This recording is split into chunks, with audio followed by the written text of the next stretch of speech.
liquid precipitation through this afternoon with highs in the upper 40s and low 50s. Kelly. Thank you, Jamie. Gun violence is leaving communities on edge across the country, and some are turning to their church for answers. And at least one denomination, the Presbyterian Church, has an ordained minister to lead the conversation on gun violence prevention this weekend right here in St. Louis. And that's where we find Fox News' Michelle MADARAS. She's live in Webster Grove with what they're going to talk about this weekend. Good morning, Michelle.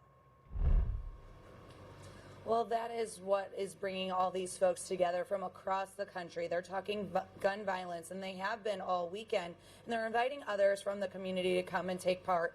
Now, they say the Presbyterian Peace Fellowship has more than 1,200 members from around the country, and they've been gathering this weekend to talk about gun violence. They're reminding people of the importance of having a good discussion on the issue, and participants are breaking off into small groups to better focus on listening and sharing their own experiences with violence. Now, organizers say this format provides structure to encourage those types of conversations. There was also time to talk with legislators. Speaking out against gun violence for 50 years, the Presbyterian Church has, and we've had policy. We've enacted over 8 different statements over those 50 years speaking out to this. It's a combination of education on some of the issues related to gun violence prevention.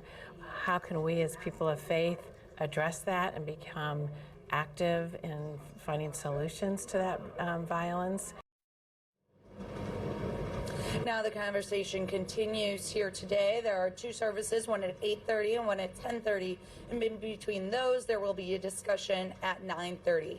The community is invited to come and take part. Live this morning in Webster Groves, Michelle MADARAS, Fox 2 News.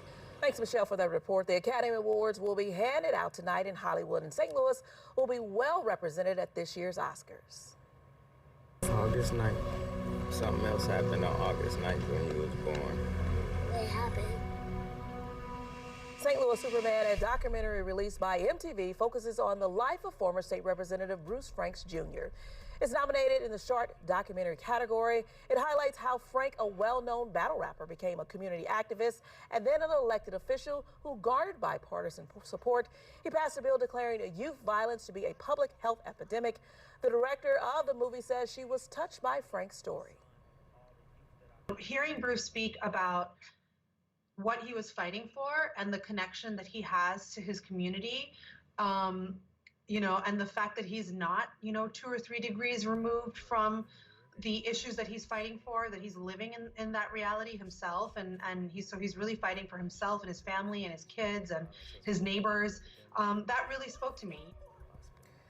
St. Louis Superman is up against 4 other films in the short documentary category.